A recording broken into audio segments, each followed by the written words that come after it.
नाजरीन आदाब, मैं हूं अफशा जमीन। आप देख रहे हैं महाराष्ट्र न्यूज। सबसे पहले सुर्खियां।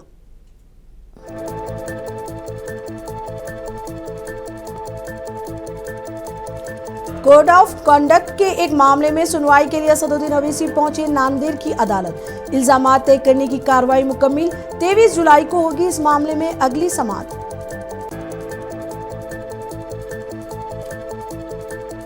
असदुद्दीन अवैसी ने महाराष्ट्र में कुरैश बरादरी पर हुकूमती सख्ती और मसाजिद से लाउड स्पीकर हटाने के मामले में महाराष्ट्र हुकूमत की तनकीद। पहलगाम हमले में सिक्योरिटी चौक पर आड़े हाथों लिया।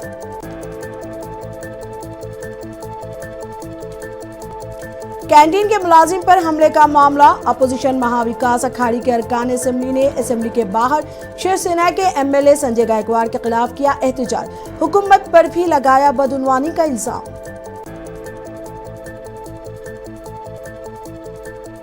महाराष्ट्र के नायब वजीर आला एकनाथ शिंदे ने असेंबली के बाहर टेस्ला मॉडल वाई का किया टेस्ट ड्राइव। वजीर ट्रांसपोर्ट प्रताप सारनायक भी इलेक्ट्रिक गाड़ी में शिंदे के साथ थे मौजूद। अब खबरें तफसील से। ऑल इंडिया मजलिस इत्तेहादुल मुस्लिमीन के कौमी सदर और रुकन पार्लिमान बैरिस्टर असदुद्दीन अवैसी आज नांदेड़ की एक अदालत में पेश हुए, जहां 2010 में हुए म्यूनिसिपल कॉरपोरेशन इंतखाबात के दौरान बगैर इजाज़त रैली और अवामी जलसा मुनक़िद करने के मामले में उनके खिलाफ इल्ज़ामात तय किए गए। ये मुकदमा नांदेड़ के अतवारा पुलिस स्टेशन में साल 2010 में दर्ज किया गया था। पुलिस का इल्ज़ाम था कि इंतखाबी मुहिम के दौरान अवैसी ने मुकर्ररा ज़वाबित के खिलाफ वर्जी करते हुए रैली और जलसे का इनेकाद किया। वाज़ेह है कि 12 जुलाई 2023 को नांदेड़ अदालत ने इन्हें इस मामले में जमानत दी थी। आज यानी 16 जुलाई 2025 को अदालत ने इस मुकदमे में इल्ज़ामात तय करने की कार्रवाई मुकम्मल की। अवैसी की जानिब से नौजवान वकील एडवोकेट तहूर खान पठान ने मौक़िफ़ पेश किया। अदालत ने इस केस की अगली समाअत के लिए 23 जुलाई 2025 की तारीख मुकर्रर की है। इसमें वोट निवडणूक के तहत के दौरान एक मामला दर्ज हुआ था, जिसमें टोटल 8 आरोपी थे। इस 8 आरोपी के अंदर 2 आरोपी का mean during the pending of case 2 की डेथ हो चुकी है, और एक आरोपी सिद्दीक अली साहब जो इंडिया से बाहर शिफ्ट हो गए हैं, उनका सेपरेट ट्रायल करते हुए आज 6 आरोपी के खिलाफ इंक्लूडिंग जनाब असदुद्दीन अवैसी साहब सबके खिलाफ में जो सो आरोप तय किए गए हैं। मैटर तो टेक्निकल रजिस्टर्ड किया गया है। इंशाल्लाह ये केस हम जो भी लीगली है हम एविडेंस क्रॉस करेंगे विटनेसेस को, और इंशाल्लाह जो सो सभी आरोपी इंशाल्लाह बाइज्जत बरी होंगे। नहीं, वारंट नहीं है, वो अवेलेबल वारंट था, वो कैंसिल हो चुका है। जी हाँ, 12 जुलाई 2023 को असद अवैसी साहब सुमोटो अपियर हुए थे। सुमोटो अपियर होकर कोर्ट में बेल एप्लीकेशन फाइल किया था, जिसमें कोर्ट ने उनको जमानत दी थी और नेक्स्ट डेट अभी चार्ज के लिए रखा हुआ था। आपको बता दें कि अदालत के बाहर अवैसी ने मुख्तलिफ मौज़ूआत पर गुफ्तगू की। ख़ास तौर पर महाराष्ट्र में कुरैश बरादरी की जानिब से किए गए बंद की हिमायत करते हुए कहा कि कुरैश बरादरी के मसाइल की तरफ महाराष्ट्र हुकूमत को संजीदगी से गौर करना चाहिए। उन्होंने महाराष्ट्र में मस्जिदों से लाउड स्पीकर हटाने को लेकर की जारी कार्रवाई पर भी हुकूमत की नुक्ताचीनी की। वहीं पहलगाम हमला मामले में भी अवैसी ने हिफाजती इंतजामात में हुकूमत पर नाकामी का भी संगीन इल्ज़ाम लगाया। अवैसी ने बिहार में SIR के हवाले से इलेक्शन कमीशन की नुक्ताचीनी की। कुरैश बरादरी के लोग भैंस को लेके जा रहे हैं। भैंस प्रोहिबिटेड नहीं है। आप गौरक्षक रोक के मारते हैं, उससे इमेज खराब नहीं होता। लीगली लेकर जा रहे हैं तो बोलते नहीं मोटर व्हीकल एक्ट लगाएंगे, वो नहीं हुआ तो बोलते क्रूरल्टी ऑफ एनिमल लगाएंगे। आप इससे इमेज खराब नहीं हो रहा। आपकी प्रायोरिटीज गवर्नेंस के क्या है वो हमको बताओ ना। सिर्फ एक ही समुदाय को आप पीछे पड़ेंगे तो आपका वो प्रायोरिटी है क्या? विकसित भारत आप बोल रहे 2047 उससे ऐसा बनेगा विकसित भारत? ये देखना चाहिए सरकार। जिम्मेदारी स्वीकारिए तो उनको अपना इस्तीफा देना चाहिए। भाई 26 हमारे भारत के नागरिक को मजहब उनका पूछ कर, क्योंकि उनका ताल्लुक हिंदू धर्म से था, उनको सर पे गोली मारी गई उनके परिवार के सामने। तो अगर उनको इतनी तकलीफ है गवर्नर साहब को, तो अपना रिजाइन करें ना। और हम मोदी सरकार से पूछना चाहेंगे कि पहलगाम का जिम्मेदार कौन है, इसका अकाउंटेबिलिटी किस पर आती है। कैसा वो आतंकवादी वहां पर गए उस मेडोज में, और जाकर वहां पर कोई पुलिस की सुरक्षा नहीं। तो ये सब सवालात हैं जो हम आने वाले पार्लियामेंट सेशन में सरकार से पूछेंगे। मगर जहां तक गवर्नर साहब ने जो बात कही है तो उनको रिजाइन करना चाहिए। भाई 26 लोगों का धर्म पूछकर गोली मारी गई और आप सिर्फ अल्फाज से बोल रहे हैं मैं जिम्मेदार हूं। तो अंग्रेजी में कहावत है talk is cheap, you walk the talk. आप जो बोल रहे करो फिर। अब उनका टेन्योर खत्म हो गया, उनको अभी एक्सटेंशन मिलेगा नहीं मालूम, मगर आप अब बोल रहे हैं। भाई आप बताइए, अगर यहाँ पर मैं कोर्ट को आया ना, आपको खबर लग गई, वो पहलगाम में नीचे से ऊपर जाना पड़ता, 45 मिनट लगते घोड़ों पर खच्चर पर। एडमिनिस्ट्रेशन को नहीं मालूम होता है कितने लोग जा रहे आ रहे कितने दिन से। तो ये बराबर फेलियर हुआ है, सिक्योरिटी का फेलियर है। जो 26 हमारे हिंदू भाइयों को मारा गया वो सिक्योरिटी फेलियर है, उसका जवाब देना चाहिए सरकार। देखिए अख्तरुल ईमान साहब जो हमारे बिहार प्रदेश के अध्यक्ष हैं, प्रेसिडेंट हैं, सदर हैं, एमएलए भी हैं, उनकी तरफ से सुप्रीम कोर्ट में वो भी पिटिशनर है और सुप्रीम कोर्ट ने जो इंटरिम ऑर्डर दिया है, अब 28 को फिर पेशी है उसकी, जिसमें सुप्रीम कोर्ट ने प्राइमा फेसी यह कहा कि इलेक्शन कमीशन को आधार कार्ड, एपिक कार्ड और राशन कार्ड को भी कंसिडर करना चाहिए, नंबर 1।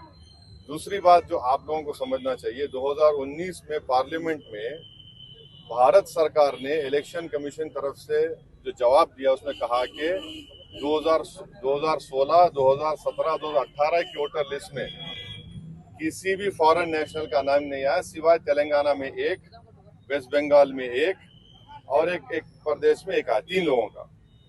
चौथी बात यह है कि अगर ये मीडिया में जो फैलाया जा रहा है कि सोर्सेस से मालूम हुआ कि वहां पर म्यांमार के, नेपाल के, बांग्लादेशी लोग आ रहे, तो हम ईसीआई से बड़ी हम्बली रिक्वेस्ट करेंगे कि आप उन बीएलओस का नंबर दो हमको। हमारे पार्टी के लोग जाकर उन बीएलओस से पूछेंगे कहां पर आपको दिखा है बांग्लादेशी, कहां पर आपको नेपाली दिखा, कहां पर आपको म्यांमार का दिखा। हम बीएलओ को जब मिल के उसको बताएंगे, वहां के लोगों को पूछेंगे। और आखिरी बात यह है कि बिहार में खास तौर से सीमांचल का जो इलाका है, वहाँ पे जितने नौजवान हैं, मिसाल के तौर पर उसके 60-70% नौजवान या तो मुंबई में है, हैदराबाद में है, दिल्ली में है, या पंजाब के खेतों में काम कर रहे, या केरल के खेतों में काम कर रहे, है ही नहीं वहां पर। कैसा होगा उनका?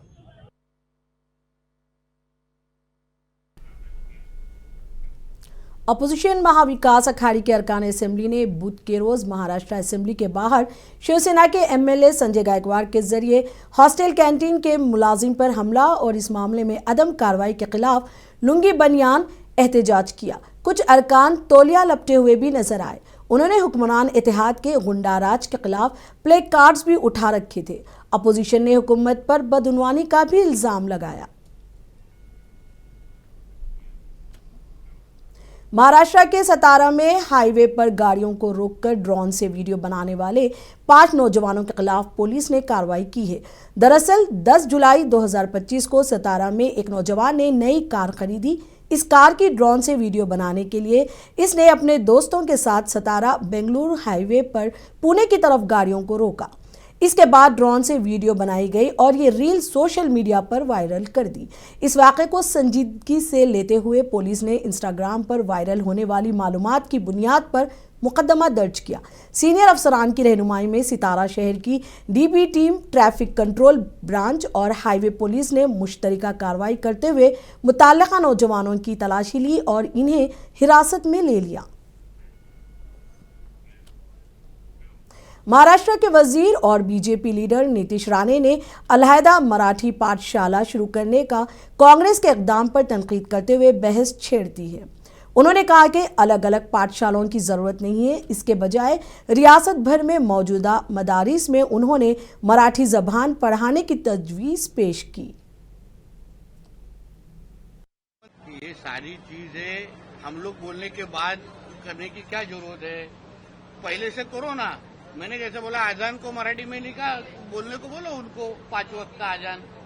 ये 1-2 जनों को बोलने का, वो नौटंकी करने का, ये तो हम लोग अभी हमारे त्र्यंबकेश्वर मंदिर के पास जय श्री राम नाम के दुकान होते हैं फूल वालों के, अंदर अब्दुल बैठा रहता है। तो कुछ नया चीज नहीं है ये, हम लोग को, हम सब ये जो कि नौटंकी है ना, हम अच्छी तरह से पहचानते हैं। पाठशाला काय को जरूरत है? मदरसा में मराठी चालू करो ना, सबसे आसान है। अलग पाठशाला करने की जरूरत ही नहीं है। महाराष्ट्र में बहुत मदरसा है, वहाँ उर्दू के बजाय आप मराठी शुरू करो ना। कांग्रेस लीडर नाना पटोले ने नीतीश राणे के बयान की मजम्मत की और चुनाव के पेश नजर मजहबी मुनाफिरत फैलाने का इल्जाम लगाया।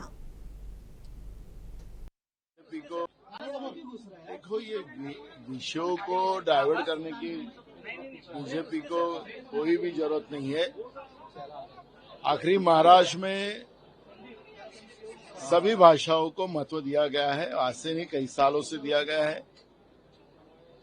मराठी भाषा के स्कूल में मराठी पढ़ाई जाती है, उर्दू स्कूल में उर्दू पढ़ाई जाती है, तेलुगु की होगी तो तेलुगु पढ़ाई जाती है, गुजराती के स्कूल में गुजराती पढ़ाई जाती है। तो महाराष्ट्र में ऐसी कई स्कूल आते, सुनो ना। लेकिन किसी मुस्लिम के स्कूल में अगर मदरसा में अगर उर्दू पढ़ाया जा रहा है तो ये आज का नहीं है, ये तो कई साल से है।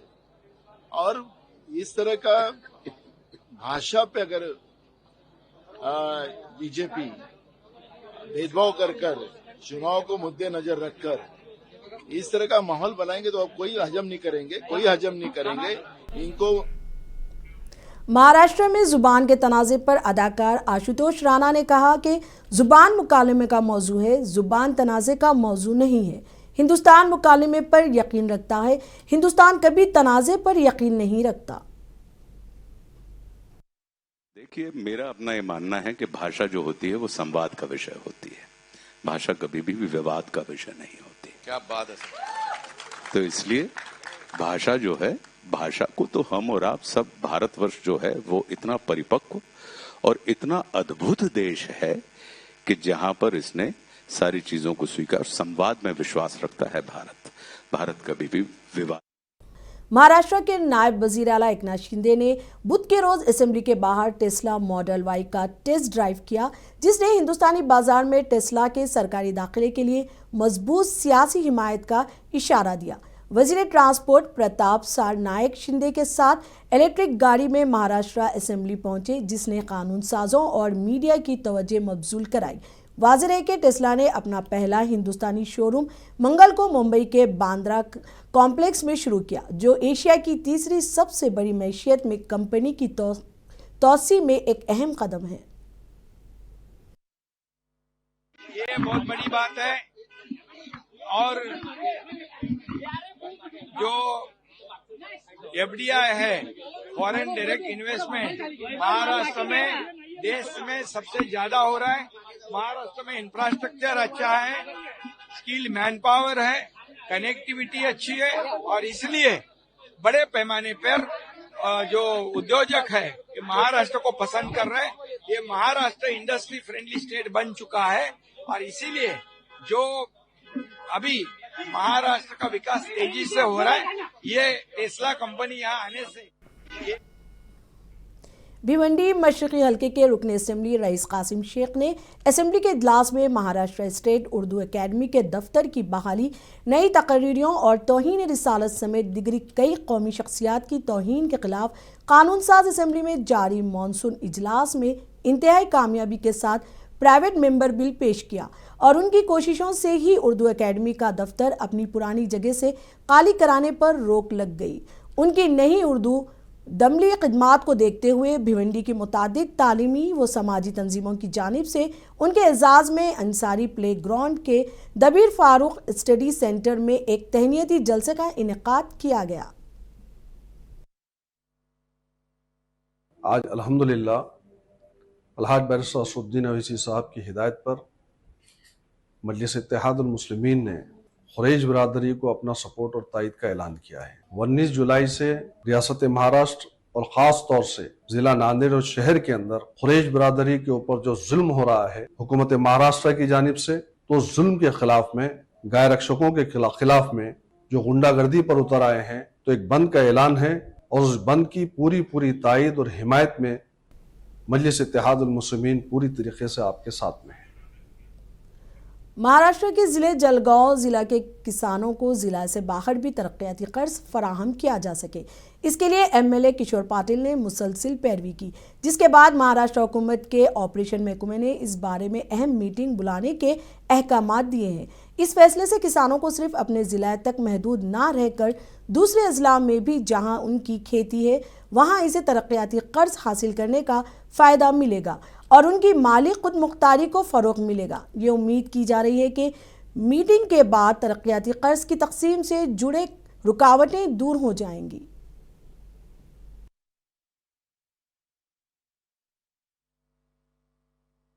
जे व्यवहार शेतकऱ्यांचे जिल्हा बँकेमध्ये चाललेले होते की गाव हे माझ्या मतदारसंघात आहे पण त्याची जमीन ही दुसऱ्या जिल्ह्यात आहे, आता हे 50 वर्षापासून चालत आलेला असताना अचानक जिल्हा बँकांनी ह्या वर्षापासून गाव ह्या मतदार जिल्ह्यात आहे पण जमीन त्या जिल्ह्यात असल्या कारणाने नाबार्ड आणि आरबीआयचं नाव दाखवून ह्या वर्षापासून त्यांनी शेतकऱ्यांना कर्ज वाटप बंद केलं। दुसरा एक प्रश्न माझा मंत्री महोदय आपल्याला आहे की आतापर्यंत जरी सोसायटी अनिष्ट तफावत मध्ये असेल तरी सोसायटी। बॉलीवुड के मारूफ अदाकार और प्रोड्यूसर डायरेक्टर धीरज कुमार हमारे बीच नहीं रहे। वो मंगल को निमोनिया से लड़ने के बाद मुंबई के कोकिलाबेन अस्पताल में इंतकाल कर गए। बुध की सुबह उनके जस्तकाकी को आखिरी रसूमात के लिए उनके घर पर रखा गया, जहां इंडस्ट्री इस अलमनाक नुकसान से सदमे में है। वहीं मद्दाह और साथी फनकार भी सोशल मीडिया पर इन्हें जज्बाती खिराज अकीदत पेश कर रहे हैं। धीरज कुमार के जस्तकाकी को अस्पताल से फूलों से सजे एम्बुलेंस में मुंबई में उनकी रिहायशगाह लाया गया। एम्बुलेंस के सामने इनकी बड़ी तस्वीर लगाई दी गई, जिसे देखकर हर कोई जज्बाती हो गया।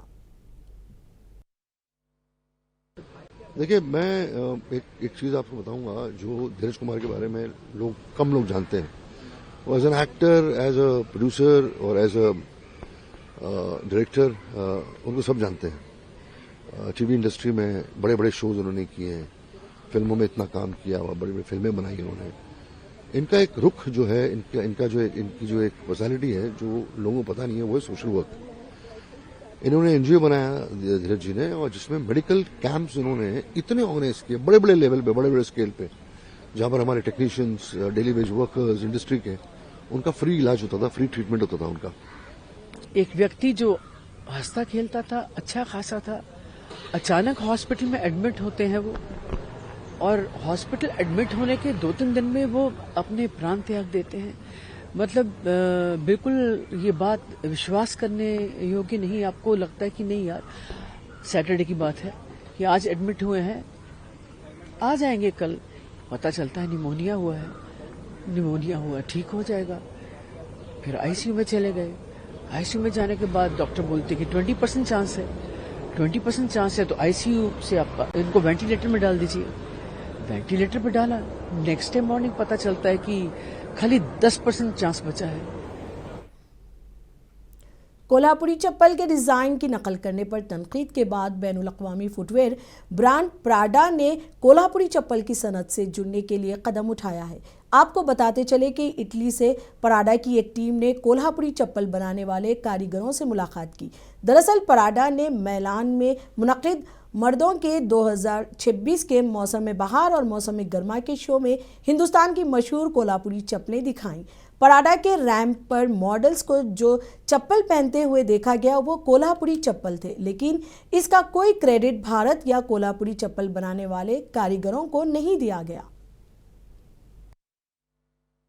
कल जो प्राडा की टीम कोल्हापुर में आई थी, उन्होंने कोल्हापुर के कारखानों में भेंट दी। वो कोल्हापुरी चप्पल कैसे तैयार होती है वो उन्होंने सब देखा है। और आज वो कोल्हापुर के सबसे बड़े मार्केट में वो दुकान देखने आई थी, जो कोल्हापुरी कहाँ कैसे बेची जाती है। वो मार्केट में जहाँ कोल्हापुरी चप्पल बेचते हैं वो मार्केट में देखने आई थी।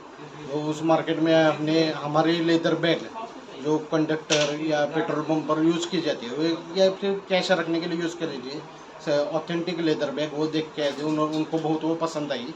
और हमारी कोल्हापुर की खासियत कापसी चप्पल, वो सबसे दुनिया में सबसे 10 लेयर वाली चप्पल आज उन्होंने हाथ में लेकर उनको बहुत अच्छा लगा। मुल्क भर में मानसून की वजह से लोगों को शदीद गर्मी से राहत मिल रही है। मुल्क की कई रियासतों में शदीद बारिश हो रही है। मुंबई में भी बारिश की वजह से लोगों का बुरा हाल है। कई रियासतों में नदियों के पानी की सतह में भी नुमायां इजाफा हुआ है।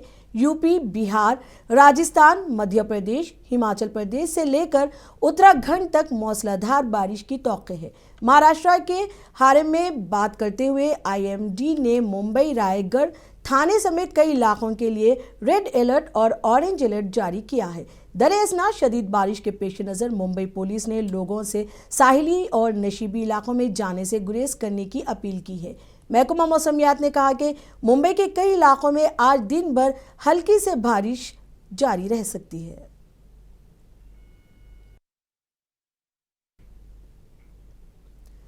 बिहार को वजीर आजम नरेंद्र मोदी के हाथों अमृत भारत एक्सप्रेस ट्रेनों का तोहफा मिलने जा रहा है। इस सिलसिले में एग्जीक्यूटिव डायरेक्टर रेलवे बोर्ड ने जानकारी दी है कि बहुत जल्द वजीर आजम नरेंद्र मोदी बिहार में 3 मुख्तलिफ मुकामात से 3 अमृत भारत एक्सप्रेस ट्रेनों को हरी झंडी दिखाएंगे। का आधार बना है वंदे भारत एक्सप्रेस, नमो भारत रैपिड रेल के साथ साथ अमृत भारत एक्सप्रेस की काफ़ी चर्चा है और यह नॉन AC सेगमेंट के यात्रियों को ध्यान में रख करके किफ़ायती दर पर यात्रा के लिए तैयार किया गया है। इस ट्रेन में आधा जो रेक है वह स्लीपर क्लास का होगा और हाफ रेक जो है वह सिटिंग कैपेसिटी के साथ चलाया जाएगा और इसका जो किराया है वह मध्यम वर्ग को ध्यान में रख के रखा गया है, जो कि 500 रुपये प्रति 1000 किलोमीटर के हिसाब से आता है। अभी जो 3 वंदे भारत एक्सप्रेस चलाई जाने वाली है उसमें से एक गाड़ी दैनिक आधार पर पटना और दिल्ली के बीच चलाई जाएगी और पटना और दिल्ली से जो ट्रेन चलेगी उसका जो ठहराव है बेसिकली राजेंद्र नगर से उसका ओरिजिनेटिंग होगा और वहाँ से फिर पटना, दानापुर, आरा, बक्सर तथा दीनदयाल उपाध्याय स्टेशन पर रुकते हुए यह गाड़ी दिल्ली के लिए चलेगी। फिर सूबेदारगंज में भी इसका ठहराव दिया गया है और साथ ही गोविंदपुरी, गाजियाबाद होते हुए यह ट्रेन नई दिल्ली तक पहुंचेगी। डेली चलेगी यह ट्रेन। वीकली आधार पर 2 नई गाड़ियों का परिचालन किया जा रहा है, जिसमें एक गाड़ी का परिचालन हम लोग दरभंगा से लखनऊ गोमती नगर के बीच में कर रहे हैं और यह जो गाड़ी है वह जनकपुर, कमतौल, सीतामढ़ी, रक्सौल, नरकटियागंज होते हुए अयोध्या, गोरखपुर के रास्ते जो है वो लखनऊ तक चलाई जाएगी।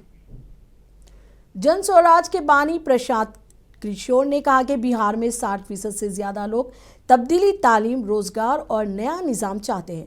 RJD को यहाँ वोट इसलिए मिलते हैं क्योंकि BJP को मुस्लिम वोट नहीं मिलते हैं। यहाँ कांग्रेस का कोई वजूद नहीं है। उन्होंने BJP, JDU और RJD पर जमकर निशाना साधा और जन स्वराज को वोट देने की वकालत की। उन्होंने कहा कि AIMIM हैदराबाद की पार्टी है। हर कोई अपने आप को किसी का रहनुमा बताता है, लेकिन सच्चाई यह है इन सारे सो कॉल्ड स्वयंभू रहनुमाओं के बावजूद समाज के वो सारे वर्ग, चाहे वो मुसलमान हो, चाहे वो हिंदू हो, वो अगड़ा हो या पिछड़ा हो, बिहार में तो हर व्यक्ति सफ़र कर रहा है, हर व्यक्ति परेशान है। भाई यहाँ पर सामाजिक न्याय और समाजवाद की दुहाई देने वाले लोग, जिनकी सरकार यहाँ 35 साल, लोग अपने आप को दलितों का, अति पिछड़ों का, मुसलमानों का रहनुमा बताते हैं।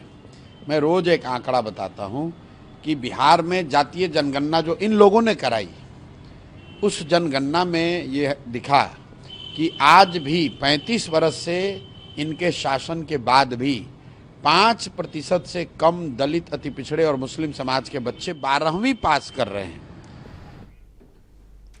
महाराष्ट्र न्यूज़ में अब तक के लिए इतना ही। मुझे दीजिए इजाज़त। आदाब।